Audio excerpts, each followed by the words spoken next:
Hello. Today we're going to do a series of videos about the body spring, the ability of the body to transfer movement or contact from one part to another, creating a spring-like motion in a natural way without any harm or compression of the body. We're going to start with the body and then do the upper limbs and then the lower limbs. The body starts on the wall itself, so there is no initiation of contact and less position for harm. We're showing two variations, first with the back and then with the front and the sides. I start by taking a step away from the wall and simply leaning my spine and my body straight on the wall. From here I slowly arch up until the head is supporting it and then slowly coming back. Then the other way around and back a few times, and again like I'm rocking a ship. The reason that I'm also using my upper spine, the neck and the head is to create a wholeness. Everything is working together. Now that I've done that on a straight line, I will do this in an axis pattern, meaning from one shoulder to the opposite hip. So from here I'm rolling from one shoulder to the opposite hip, one shoulder to the opposite hip, and the opposite, one shoulder, opposite hip. I'll also show this in a different angle from here.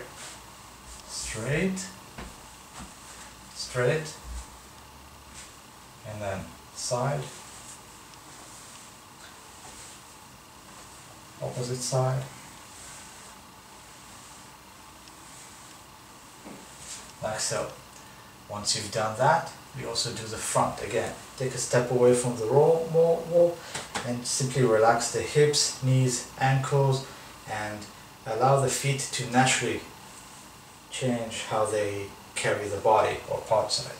From here, I'm leaning with my body on the wall and I'm rocking front, as you notice, I'm also using my face. It's part of me, I'm using it. I'll show this from a different angle, from here.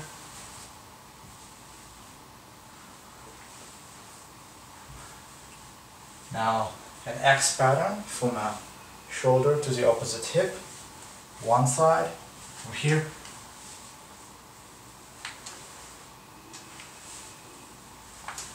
And the opposite.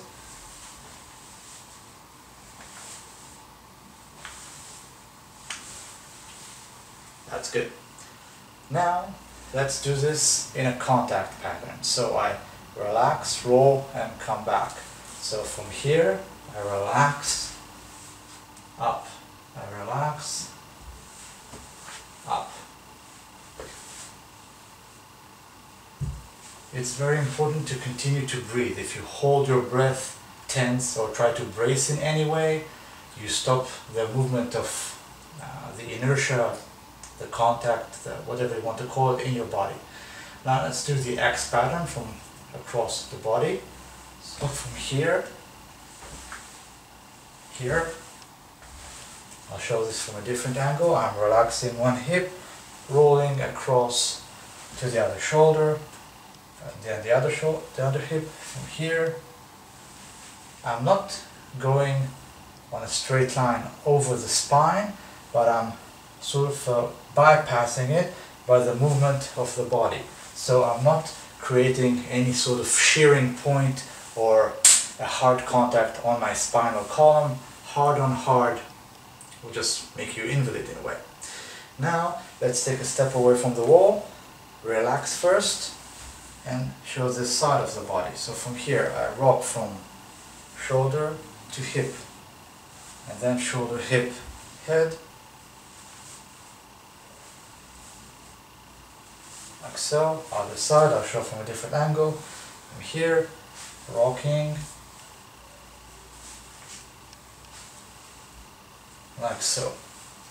It's important to include the entirety, the entire body in the work, otherwise you're always going to leave something out, and that's exactly when to get injured or left behind. Now let's do this in a continuous fashion. So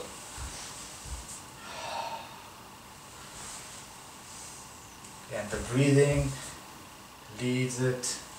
It's important to dynamically control the tension and the extension of the hips. Each one does a different job. We're not kangaroos, so we're supposed to use the body in a fashion that each leg does something different. So one, as you can see, each hip is controlled in a different fashion. I'll show from the other side. From here, hip is moved, it rolls all the way up here. You don't brace the neck. I'm not ramming into the wall. I'm making contact.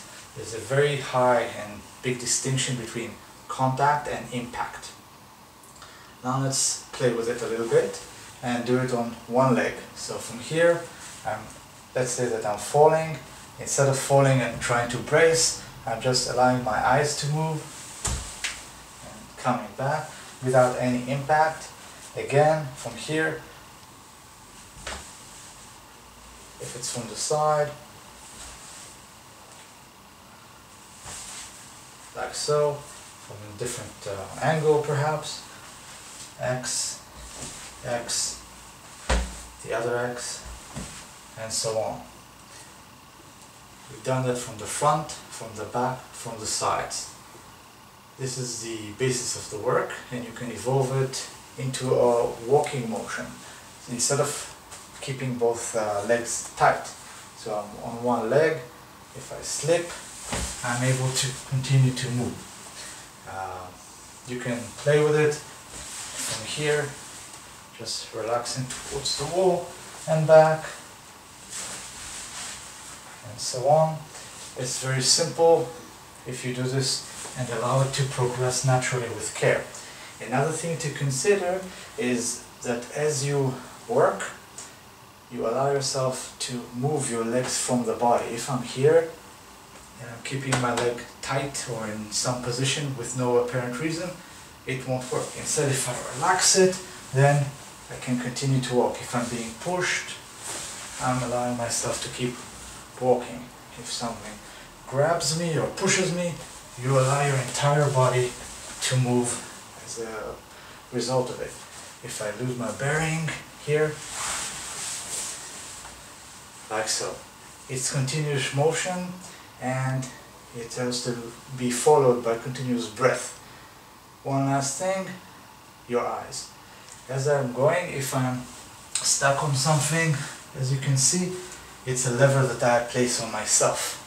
Instead, from here, you can still grasp the entire thing, but relax your head and see how that works. If I'm being pushed towards the wall, I'm here, relax, come back. Now let's go to individual parts. We'll work on the shoulder blades first. First, I'm going from one shoulder blade to another.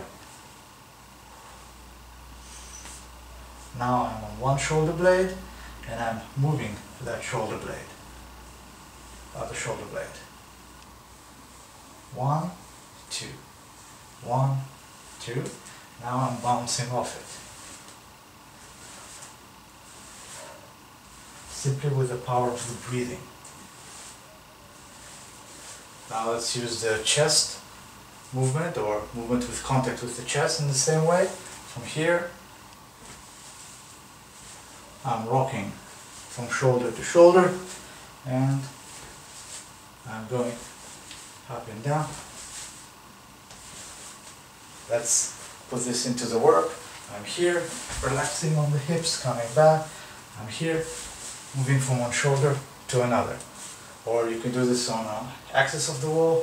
Feel for one part, relaxation and moving. Yes, from here, like so. You will not need to brace or stop something with the hands because you don't see that as an obstacle, just as another part of the path. I'm being thrown, I'm relaxing my eyes and just walking and moving. Work on this diligently and you will find great success. Thank you. Systema Israel.